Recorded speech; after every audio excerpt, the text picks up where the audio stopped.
സ്വാഗതം ഇൻസൈഡ് ബൈറ്റ്സിലേക്ക്. കേരളത്തിൽ തദ്ദേശ നിയമസഭാ തെരഞ്ഞെടുപ്പിന് കളം ഒരുങ്ങുന്നതോടെ CPM BJP അവിശുദ്ധ കൂട്ടുകെട്ട് പുറത്തു വരികയാണ്. PM ശ്രീയെ തള്ളിപ്പറഞ്ഞിരുന്ന മുഖ്യമന്ത്രി പിണറായി വിജയന് മനം മാറ്റം വന്നിരിക്കുകയാണ്. CPI നേരത്തെ തന്നെ ഇക്കാര്യത്തിന് എതിർപ്പ് പ്രകടിപ്പിച്ചിരുന്നു. എന്നാൽ കഴിഞ്ഞ ദിവസം പിണറായി വിജയൻ പ്രധാനമന്ത്രി നരേന്ദ്രമോദിയുമായി ഡൽഹിയിൽ കൂടിക്കാഴ്ച നടത്തിയിരുന്നു.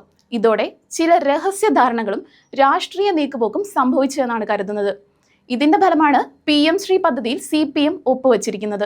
മോഡിയുടെ നിർദ്ദേശത്തെ തുടർന്നാണിതെന്നാണ് പരക്കെയുള്ള സംസാരം.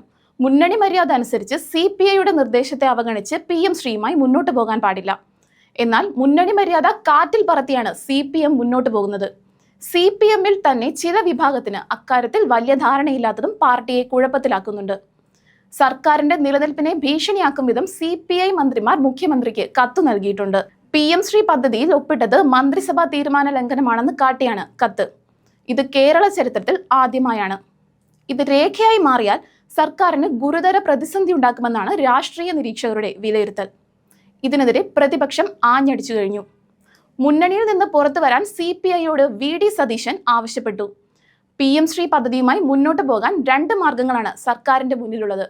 ഒന്ന്, വിദ്യാഭ്യാസ വകുപ്പെടുത്ത നടപടി റദ്ദാക്കുക, അല്ലെങ്കിൽ CPI മന്ത്രിമാരുടെ അനുമതി വാങ്ങിയെടുക്കുക.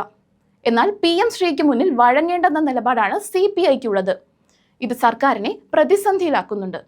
പ്രത്യേകിച്ചും തിരഞ്ഞെടുപ്പ് അടുത്ത സമയത്ത് പ്രശ്നങ്ങൾ രമ്യമായി പോകാനാണ് CPM ആഗ്രഹിക്കുന്നത്.